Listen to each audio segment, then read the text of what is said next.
That morning started like any other Tuesday in our comfortable suburban house.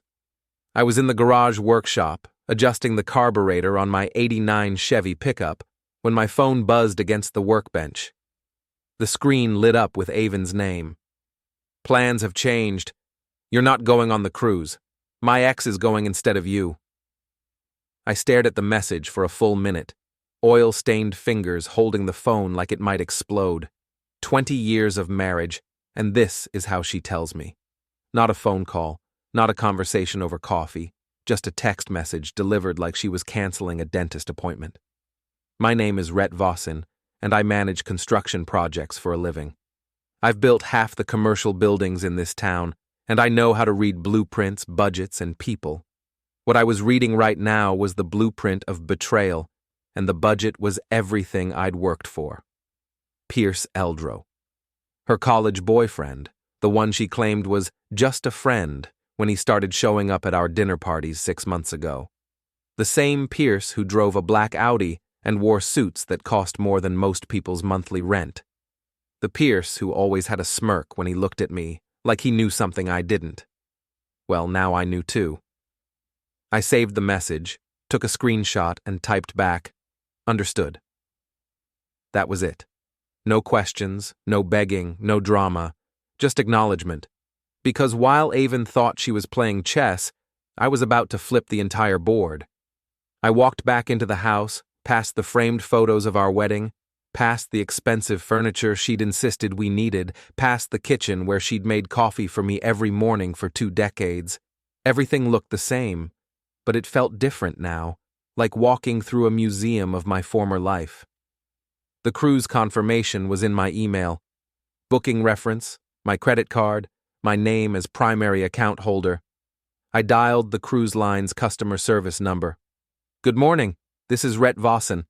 I need to cancel booking reference Charlie 794 Alpha." "I'm sorry to hear about your cancellation, Mr. Vossen. May I ask the reason?"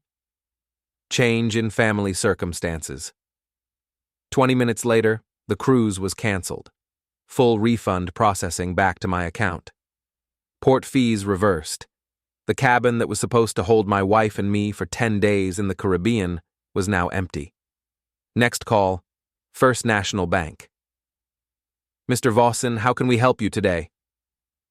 "I need to close our joint checking and savings accounts. Transfer everything to my individual account." "Will Mrs. Vossen be joining us for this transaction?"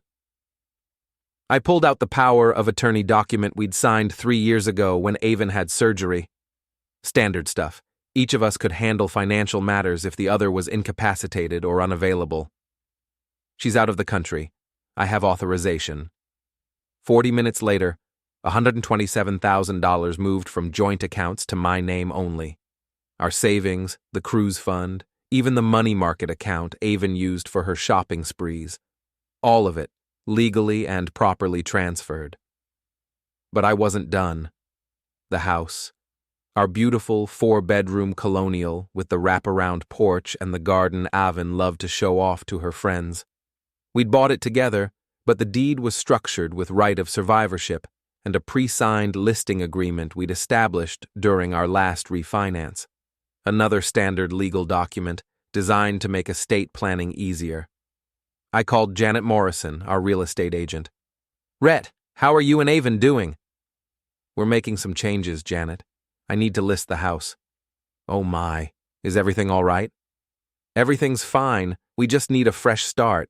How quickly can you get it on the market?" "Well, with the pre-authorization you and Aven signed, I can have photos taken this afternoon and listing live by evening. The market's hot right now. Are you sure about this?" "Completely sure." "What's your asking price?" I named a figure 15% below market value. Not a fire sale, but aggressive enough to move quickly. "That'll sell in days, Rhett. Maybe hours." "That's the idea." By 3 o'clock, a photographer was documenting every room. By 6, the listing was live on every major real estate website. By 8, we had 3 showing requests for the next morning. I sat in my workshop that evening, drinking a beer and listening to my phone buzz with increasingly frantic calls from Aven. I didn't answer. Instead, I opened her laptop, password still Pierce 2019, which should have been my first clue, and found her email. The messages between her and Pierce went back 8 months. Detailed plans for their reunion cruise, complaints about me being in the way, discussion of how to handle Rhett when they got back. She'd even joked about taking half of everything in a divorce. I forwarded the entire email chain to my personal account, then printed copies. Evidence for later. My phone rang again. Aven's picture smiled up at me from the screen, the same photo from our anniversary dinner last year. I let it go to voicemail, then played the message on speaker. Rhett, what the hell are you doing? The cruise line says you canceled everything. My card got declined at dinner. Call me back right now. Her voice was sharp, panicked, the voice of someone whose plan was falling apart. I deleted the voicemail and cracked another beer. The next morning brought the first house showing at 9 a.m. A young couple with pre-approval for exactly what I was asking. They loved the kitchen, the master suite, the finished basement. They wanted to make an offer immediately. Full asking price, the husband said. Cash down payment, 30-day closing.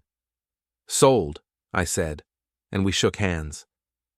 Janet looked stunned. Rhett, shouldn't you discuss this with Aven first? She's busy with other priorities. By noon, we had a signed purchase agreement. By evening, the buyers had completed their inspection and waived all contingencies. The closing was scheduled for 3 weeks out. Aven's calls became more frequent, more desperate. I listened to each voicemail once, then deleted it. Rhett, you can't do this without me. The bank says you emptied our accounts. That's illegal. I'm calling my lawyer. Please, just call me back. We can work this out. But there was nothing illegal about any of it. Every document was properly signed, every transaction legitimate. I'd simply exercised rights we'd both agreed to years ago, back when we trusted each other. The irony wasn't lost on me. Aven had planned this cruise as the beginning of her new life with Pierce. Instead, it became the beginning of her new life without anything.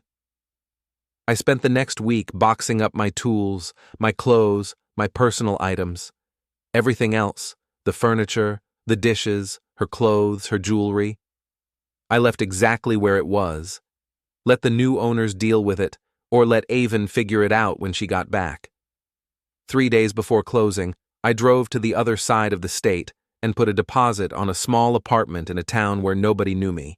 Cash down, first month's rent, utilities in my name. A fresh start, just like Aven wanted. The closing happened on a Thursday. I signed the papers, collected the check, and transferred the proceeds to my new bank account. The house that had been our home for 12 years was officially someone else's problem. I changed my phone number that afternoon. Friday morning, I loaded my truck with everything I owned and drove away from the town where I'd built my career, my reputation, and my marriage. In the rearview mirror, I watched our old neighborhood disappear behind a hill. Aven's cruise was supposed to end that Sunday. She'd return to find an empty house with a sold sign in the front yard and no way to reach me. The cruise had ended, just like she wanted. The house was gone, just like I'd planned. The accounts were closed, just like our marriage should have been months ago. I didn't chase Pierce. I didn't confront them. I didn't make threats or cause scenes. I simply removed myself and everything I'd paid for, with receipts and timestamps to prove every action was legal and justified. As I drove toward my new life, I thought about the text message that started it all. Aven had been so casual about discarding me, so confident that I'd just accept whatever scraps she decided to throw my way. She'd forgotten one crucial detail. I was the one who knew how to build things, and I was the one who knew how to tear them down. My new apartment was a second-floor walk-up in a town called Millbrook, population 8,400. The kind of place where people minded their own business, and the biggest excitement was Friday night football at the high school. Perfect for a man who wanted to disappear. I'd been there exactly 1 week when my old friend Eli Torres called. Eli ran a garage back in my former hometown, and we'd known each other since high school. He was one of the few people who had my new number. Rhett, You need to hear this, he said without preamble. Aven came back yesterday. I was sitting on my new couch, a used leather recliner I'd bought for $50, eating takeout Chinese food. And? She showed up at your old house around noon, taxi from the airport, 3 suitcases, still wearing her cruise clothes. The new owners were there painting the front porch. I could picture it perfectly. Aven in her expensive resort wear, standing in the driveway with her luggage, staring at strangers who now owned her life. What happened? The husband came down to see what she wanted. She started screaming about how it was her house, how there'd been some mistake. The guy's wife called the police. Police came? Officer Daniels. You remember him, right? He explained to Aven that the house was legally sold, showed her the paperwork. She kept insisting you couldn't have done it without her signature. I smiled for the first time in weeks. But you can, with proper authorization. That's what Daniels told her. She went ballistic, started throwing around words like fraud and theft. Daniels told her if she didn't leave the property, he'd arrest her for trespassing. Where'd she go? That's the best part. She called Pierce to come get her. He showed up in that black Audi of his, all flustered and angry. They had a screaming match right there in the driveway about whose fault this was. Eli paused, and I could hear him grinning through the phone. Then what? Pierce's car wouldn't start. Battery was completely drained. They had to call a tow truck and ride to town in the cab with Aven's suitcases. I hadn't touched Pierce's car, but Karma apparently had. Where are they staying? Motel 6 out by the highway. Word is Pierce's credit cards are maxed out from the cruise, and Aven's got no access to money since you closed the accounts. The irony was beautiful.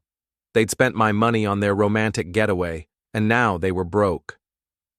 Eli, I need you to do me a favor. Name it.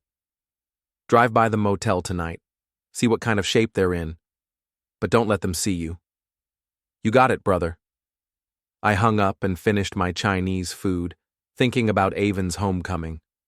She'd probably expected to return triumphant, ready to demand half of everything in a divorce. Instead, she'd found there was nothing left to divide. The next morning, Eli called back with his surveillance report. They're in room 127, ground floor. Pierce's Audi is in the parking lot with a "for sale" sign in the window. Looks like they need cash fast. Anything else? Aven came out around 10 to use the payphone by the office. Looked like she was crying. Good. Let her cry. She'd earned every tear. Did you hear what she was saying?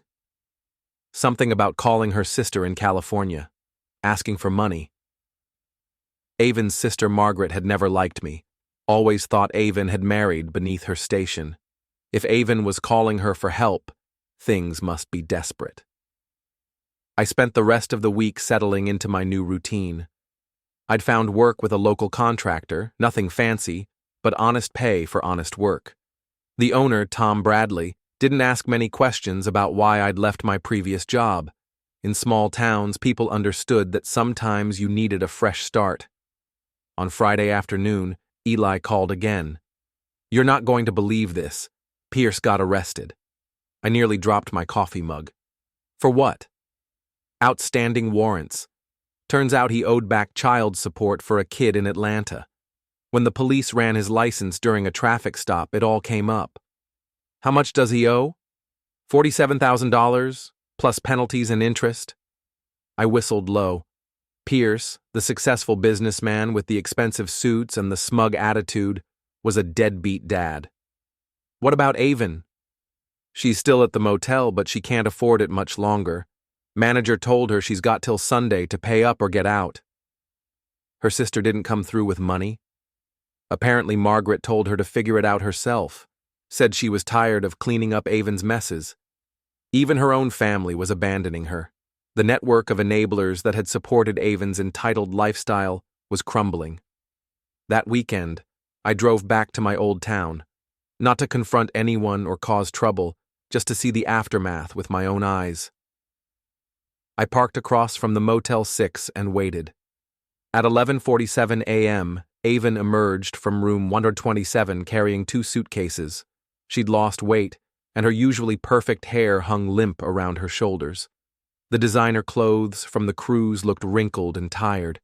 She struggled with the suitcases to the motel office, clearly checking out. A few minutes later, she came back and sat on the concrete step outside her former room, head in her hands. No Pierce to rescue her. No money for another night. No house to go home to. I watched her for 20 minutes, waiting to feel something. Sympathy, regret, even satisfaction. But there was nothing. Just the hollow recognition that this woman had once been my wife, and now she was a stranger who'd made terrible choices. A taxi pulled up, and Aven climbed in with her suitcases.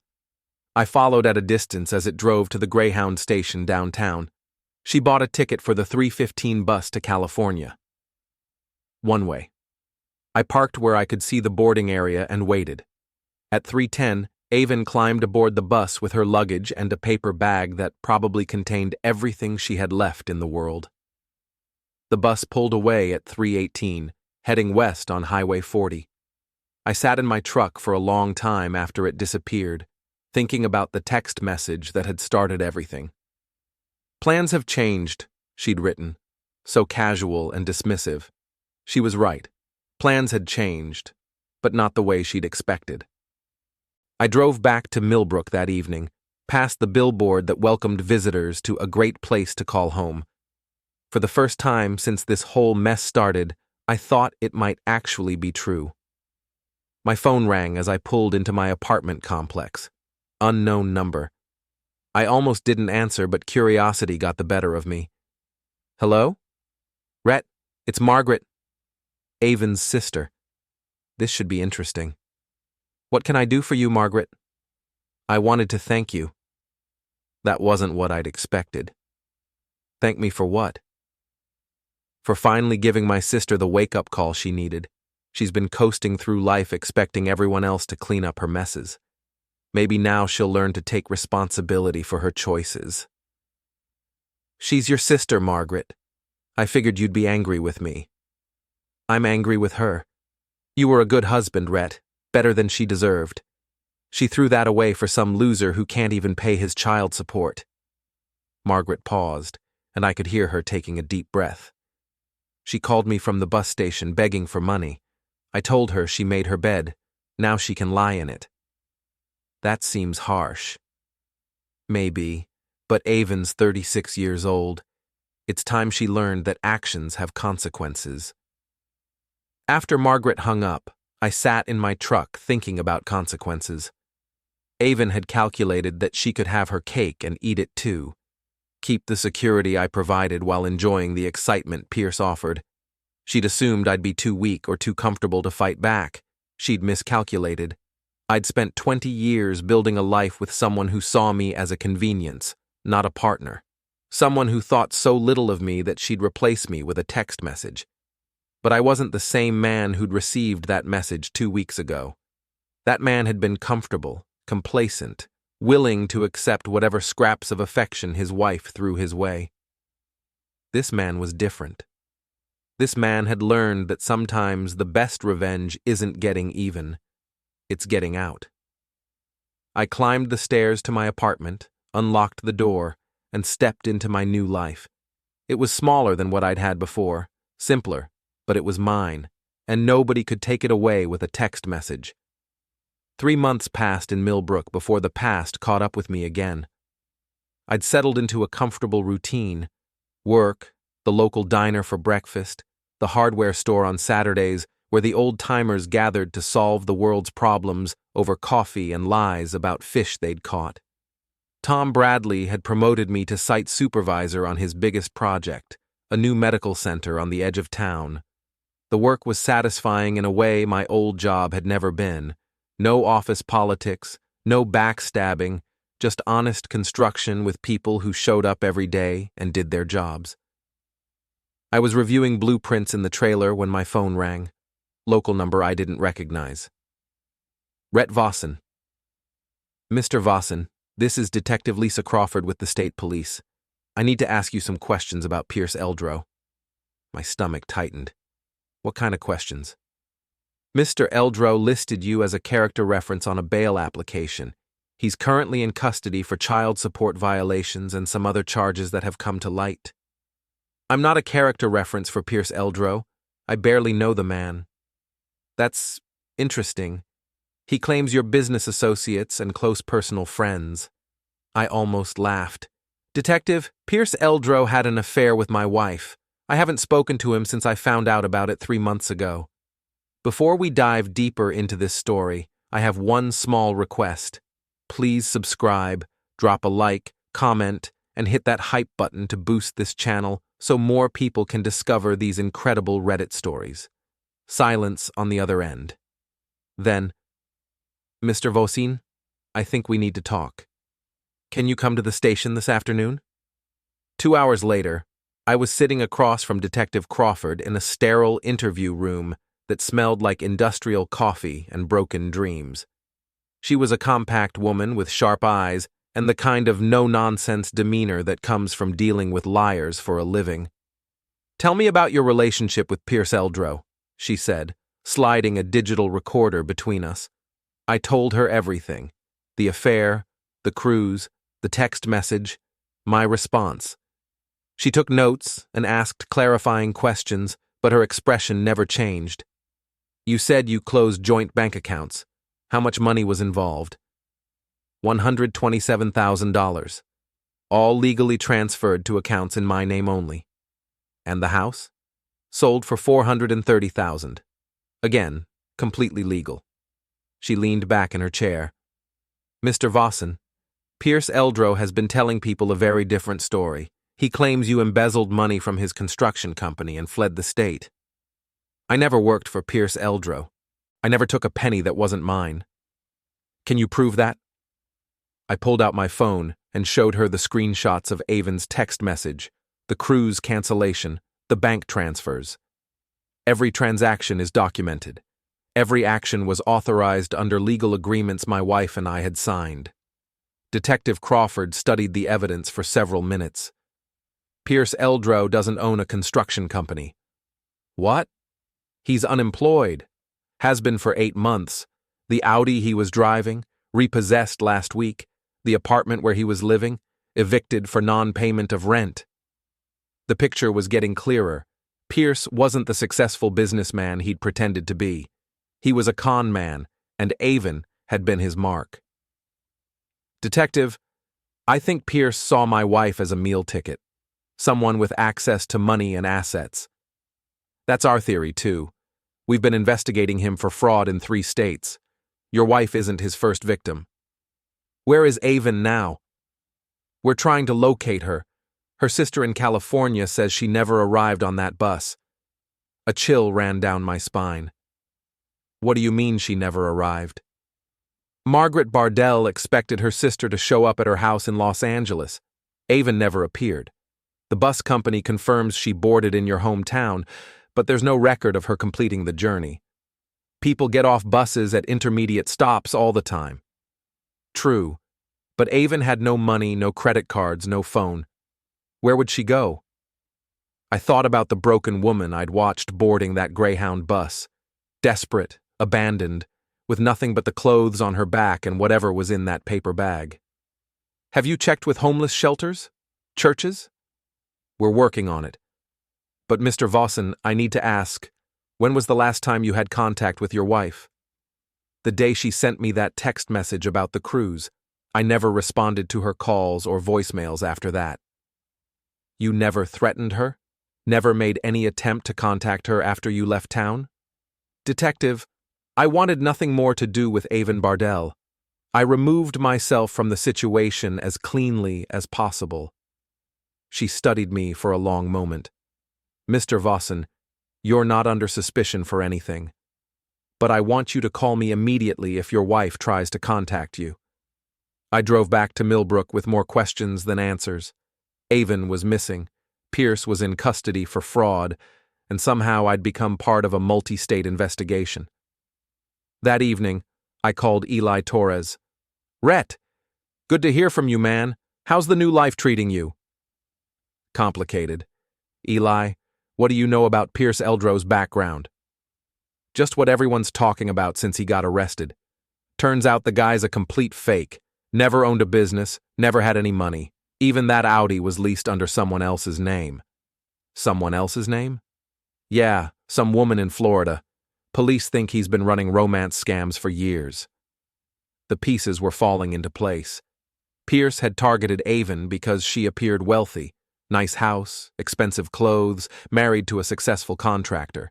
He'd convinced her to leave me for him, planning to take half of everything in the divorce. Except there was nothing left to take. Eli, have you heard anything about Aven? Police say she's missing. Missing? That's news to me. Last anyone saw her was at the bus station. Keep your ears open, will you? If anyone mentions seeing her, let me know.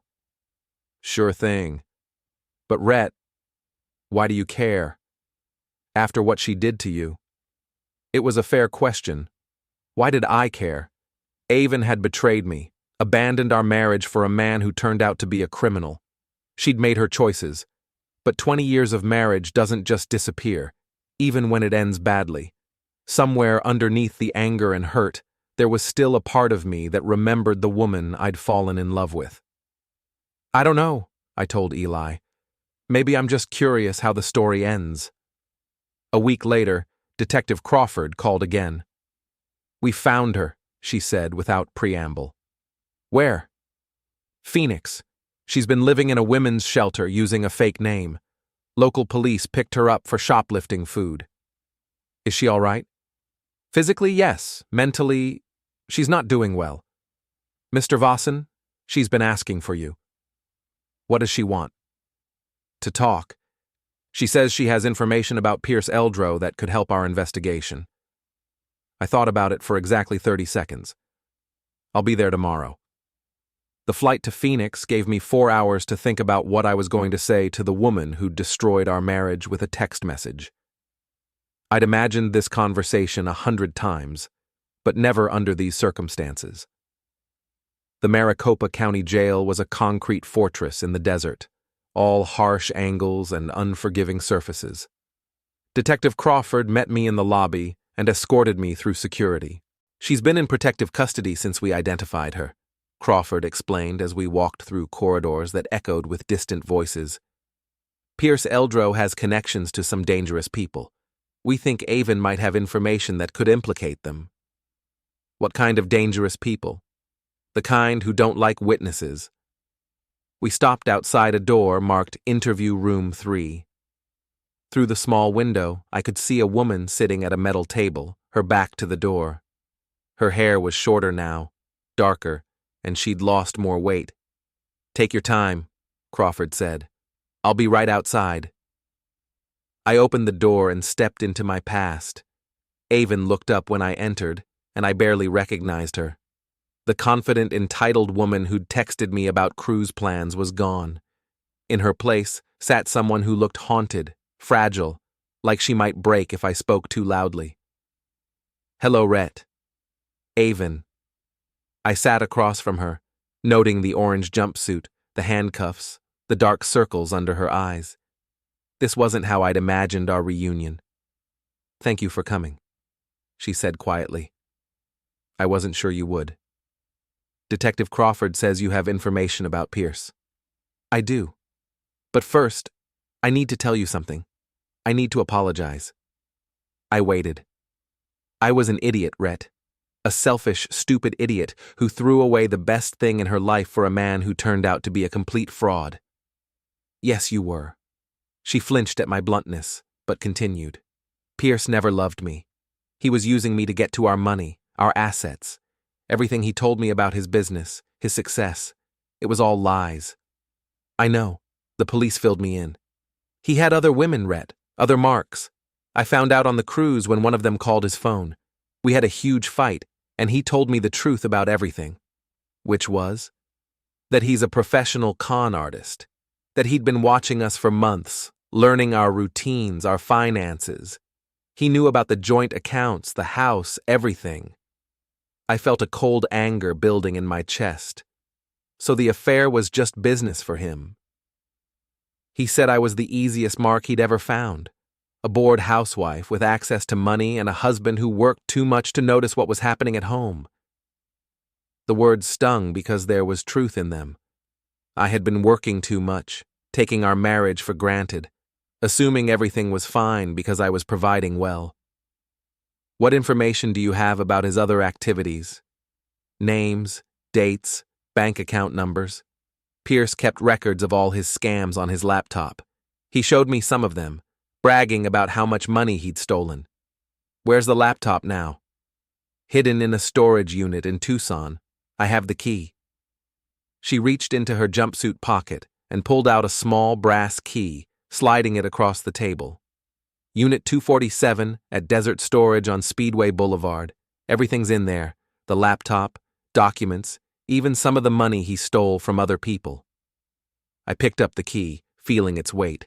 This small piece of metal might be enough to put Pierce away for a very long time. Aven, why are you giving this to me? You could have handed it directly to the police.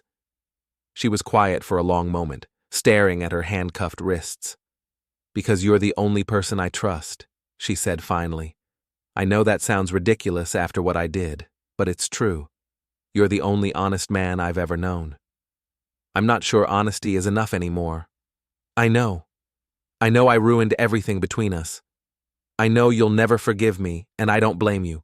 But Rhett, I need you to know that what we had was real, at least for me. I lost sight of it. I threw it away like an idiot. But it was real. Tears were running down her cheeks now, and for a moment I saw a glimpse of the woman I'd married 20 years ago. What happens to you now? I asked. I'll testify against Pierce and his associates. After that, I don't know. I have nothing left. No money, no home, no family who wants to see me. Maybe prison is where I belong. You're not going to prison for being stupid, Aven. No, but I might go for helping Pierce access our accounts. The prosecutor says I could be charged as an accomplice. I thought about that. Aven had certainly been manipulated, but she'd also made conscious choices to betray our marriage and steal from our joint assets. I should go, I said, standing up. Detective Crawford is waiting. Rhett? I paused at the door. I'm sorry for all of it. I know that doesn't change anything, but I needed to say it. I looked back at her one last time, the woman who'd shared my bed for 20 years, who'd promised to love me in sickness and health, who'd thrown it all away for a man who saw her as nothing more than a bank account with legs. Goodbye, Aven. I walked out of the interview room and handed the key to Detective Crawford. Storage Unit 247 at Desert Storage on Speedway Boulevard, I said. According to Aven, Pierce's laptop and records are in there. This could break the case wide open, Crawford said, examining the key. Thank you. What happens to my wife now? That depends on what we find in that storage unit and how cooperative she is with the investigation. But Mr. Vossen, I think she's genuinely trying to make amends. Maybe, but some things can't be fixed with apologies. I flew back to Millbrook that evening, watching the desert give way to farmland and then forests as we headed east. Somewhere below us was the life I'd built and lost, the marriage that had ended with a text message, the woman who'd chosen excitement over stability and paid the ultimate price. But I wasn't that man anymore. I was someone new, someone who'd learned that sometimes the best response to betrayal isn't revenge, it's indifference. My phone buzzed as we began our descent. Text message from an unknown number. Thank you for listening. I hope you find happiness. A. I deleted the message without responding.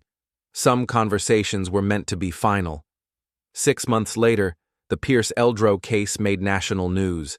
The evidence from that storage unit led to arrests in 7 states and the recovery of over $2 million stolen from victims across the country. Pierce himself was sentenced to 15 years in federal prison. Aven testified against him and received immunity in exchange for her cooperation. According to Detective Crawford, she'd relocated to Oregon and was working as a waitress under her maiden name. We were officially divorced now, the paperwork finalized through lawyers without either of us appearing in court. I was reading about the sentencing in the Millbrook newspaper when Tom Bradley knocked on my trailer door. Rhett, you got a minute? Sure, boss. What's up?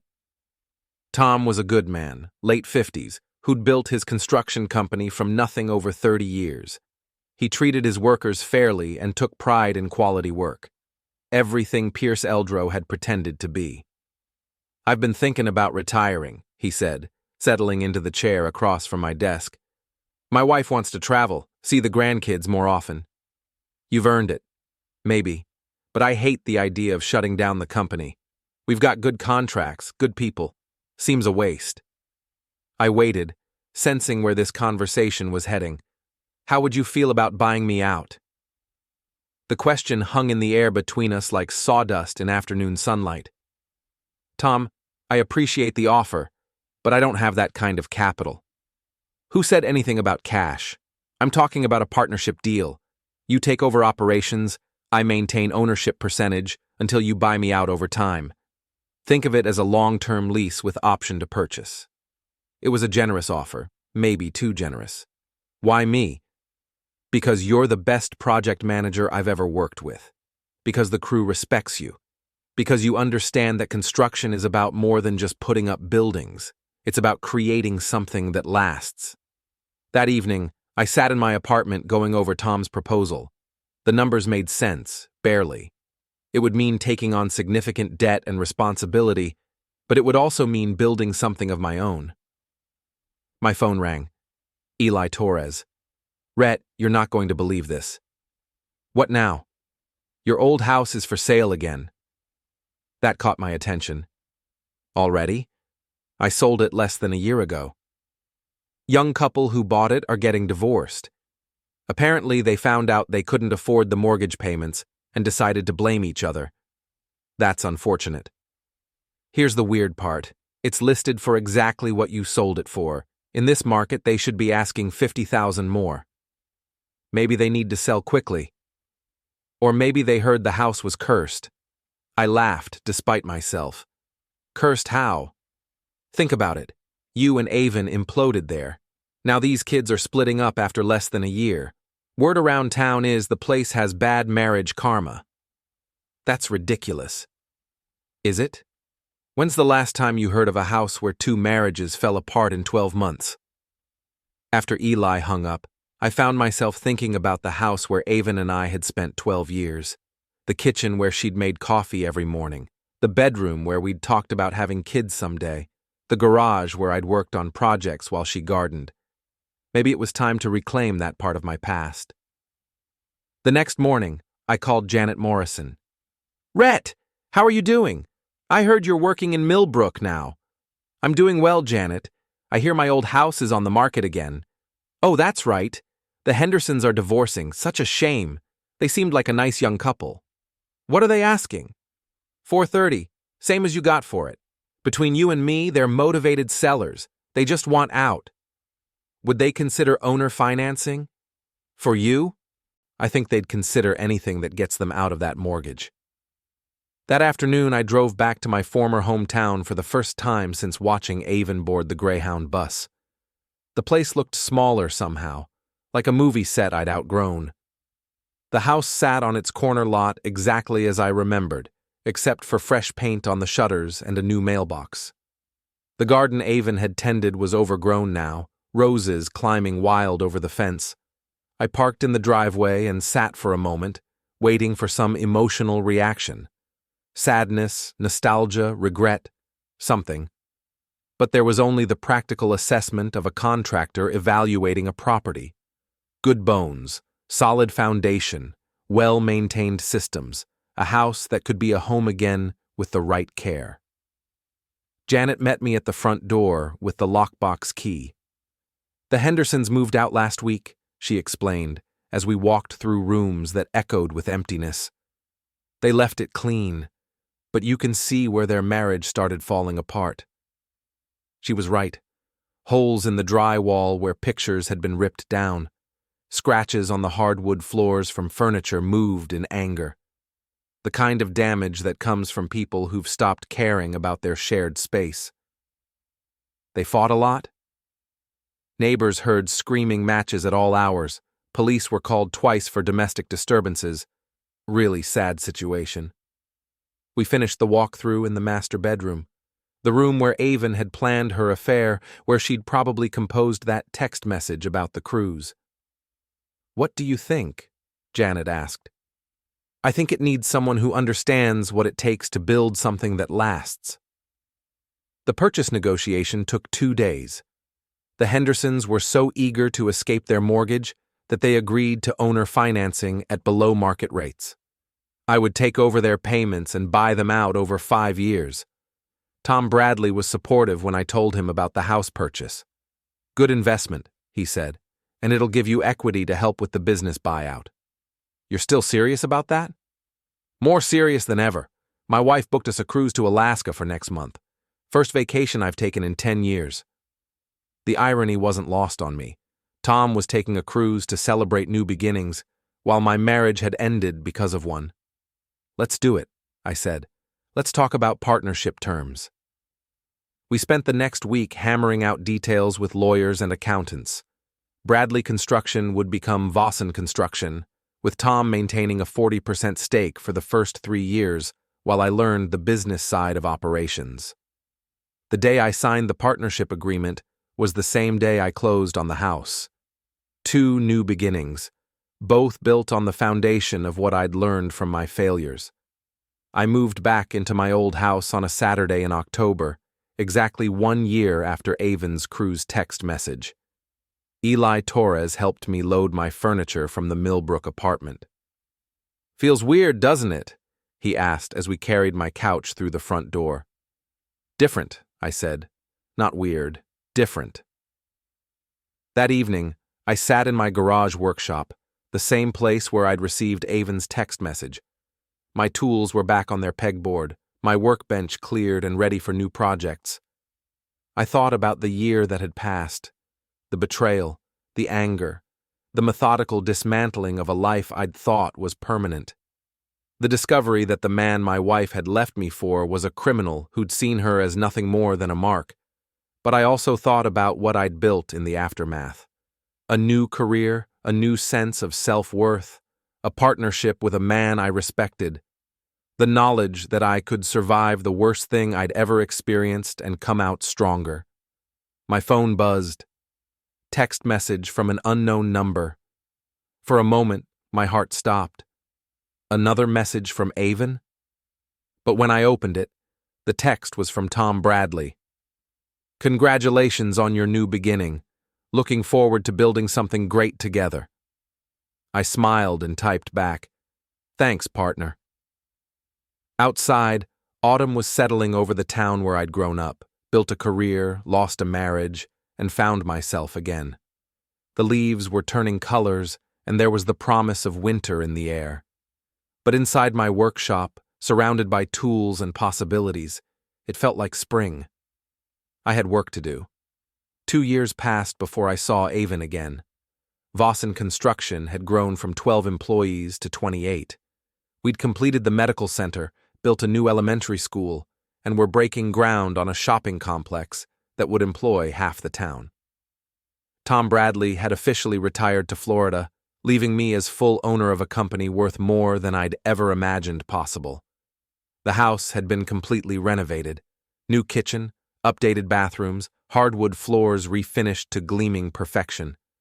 I'd even restored Aven's garden, though I'd planted vegetables instead of roses. More practical, less romantic. I was reviewing proposals in my home office, the spare bedroom that Aven had always said would make a perfect nursery, when the doorbell rang. Through the window, I could see a woman on my front porch. Shorter hair, different clothes, but unmistakably Aven. I opened the door, and we stared at each other for a moment that stretched into eternity. "Hello, Rhett." Aven. She looked healthier than she had in that Phoenix jail, still thin but not fragile. Her hair was its natural brown now instead of the blonde she'd maintained during our marriage. She wore jeans and a simple sweater, clothes that looked like they'd come from a department store instead of a boutique. "May I come in?" I stepped aside, and she walked into the house that had once been ours. Her eyes moved over the changes I'd made. New paint, different furniture, family photos replaced with landscape prints. "It looks good," she said. Different, but good. What are you doing here, Aven? I was in town visiting my mother's grave. It's the anniversary of her passing. I'd forgotten. Aven's mother had been gone for 3 years now, and I'd always been the one to remind her about important dates. I'm sorry for your loss, again. Thank you. I saw the sign for your company on the medical center. Vossen Construction. I was proud of you. It's just business. Is it? From what I hear, you employ half the town. People speak very highly of you. I waited for her to get to the point. Rhett, I came to return something. She reached into her purse and pulled out a small jewelry box. Inside was her wedding ring, the simple gold band I'd saved 3 months to buy 22 years ago. I should have given this back when the divorce was finalized. I took the box, feeling the weight of memory in my palm. You could have mailed it. I could have, but I wanted to see you, to see how you were doing. I'm doing fine. I can see that. The house, the business, everything you've built. It's impressive. We stood in the living room where we'd once watched movies together, where we'd argued about money and schedules and all the small compromises that make up a marriage. How are you doing? I asked. Better. I'm managing a restaurant in Portland now. Nothing fancy, but it's honest work. I have a small apartment, a few friends, it's a quiet life. That sounds good. It is. Rhett, I need you to know, I've been in therapy for 2 years, working through what happened, why I made the choices I did. And what did you learn? She sat down on my couch without asking permission, a gesture so familiar it made my chest tighten. That I was selfish and entitled and afraid of getting older. That I took you for granted because you were stable and reliable and I thought you'd always be there no matter how badly I behaved. You were right about that, until you weren't. I was wrong about everything. Pierce, the cruise, thinking I could have it all without consequences. I was living in a fantasy. We all make mistakes.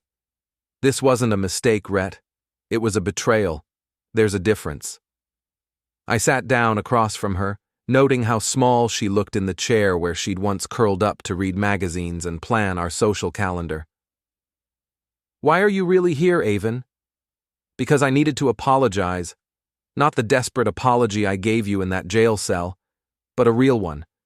From someone who's had time to understand what she destroyed. You don't owe me anything. Yes, I do. I owe you the truth about why I did it. I waited. I was bored, Rhett. Bored with our routine, bored with being a construction manager's wife, bored with the predictability of our life together. When Pierce showed up with his expensive car and his smooth talk about adventure and excitement, I convinced myself I deserved more. Maybe you did deserve more. No, I deserved exactly what I got. Nothing. Because I didn't value what I had. She was crying now, but quietly, like someone who'd learned to grieve without expecting comfort. You were a good husband. You worked hard. You were faithful. You took care of me. And I threw it all away because some con artist made me feel like I was 25 again. Aven, let me finish. Please. I need to say this. I nodded. I know you'll never forgive me. I know there's no going back. But I want you to know that losing you was the worst thing that ever happened to me. Not losing the house or the money or the lifestyle. Losing you. We sat in silence for several minutes. Two people who'd once shared everything now struggling to find common ground. I forgive you, I said finally. She looked up, startled. What? I forgive you, Aven. Not because what you did was okay, but because carrying anger is exhausting. I built a good life and I don't want to poison it with resentment. I don't deserve forgiveness. Forgiveness isn't about what you deserve. It's about what I need. She wiped her eyes with the back of her hand, a gesture that reminded me of the young woman I'd fallen in love with all those years ago. Are you seeing anyone? The question caught me off guard. Why? Because you're a good man, and good men shouldn't be alone. I'm not alone. I have friends, work, a full life. That's not what I meant. I know what you meant. And no, I'm not seeing anyone. I'm not sure I trust my judgment about women anymore. Don't let what I did make you cynical about love. I'm not cynical. I'm careful. She stood up, smoothing her jeans in a nervous gesture I remembered well. I should go. I just wanted to return the ring and tell you I'm sorry. For all of it. I walked her to the door, noting how she paused to look at the kitchen where she'd once made coffee every morning. Rhett? Yes? Thank you for listening, and thank you for not destroying me when you could have. I'm not that kind of person. I know. That's why losing you hurt so much. She walked to her car, a modest sedan that was probably 10 years old, and turned back one last time. Take care of yourself. You too, Aven. I watched her drive away, then closed the door and walked back to my office. The jewelry box sat on my desk where I'd left it, a small reminder of promises that hadn't lasted. I opened it and looked at the ring that had once symbolized forever. Then I closed it and put it in my desk drawer, next to the business cards and contractor licenses and all the other artifacts of my new life. That evening, I called Eli Torres. How'd it go? He asked. How'd what go? Don't play dumb. Half the town saw Aven's car in your driveway this afternoon. Small towns. Nothing stayed secret for long. She returned her wedding ring. That's it? That's it. You okay? I thought about the question. Was I okay? I'd spent 2 years rebuilding my life, creating something better than what I'd lost. Seeing Aven again had been strange, but not devastating. She was part of my past now, not my present. Yeah, I said. I'm okay. After hanging up, I walked through my house noting all the changes I'd made. The new furniture, the updated fixtures, the family photos replaced with pictures of construction projects and company achievements. It was the same house where my marriage had ended, but it was also the place where I'd learned to build something new from the wreckage of what came before. In the garage workshop, I picked up the project I'd been working on, a jewelry box made from reclaimed wood, destined for the church auction next month. My hands moved automatically, sanding and shaping, creating something beautiful from raw materials. Outside, the sun was setting over the town where I'd grown up, lost everything, and found myself again. Tomorrow there would be new projects to manage, new challenges to solve, new possibilities to explore.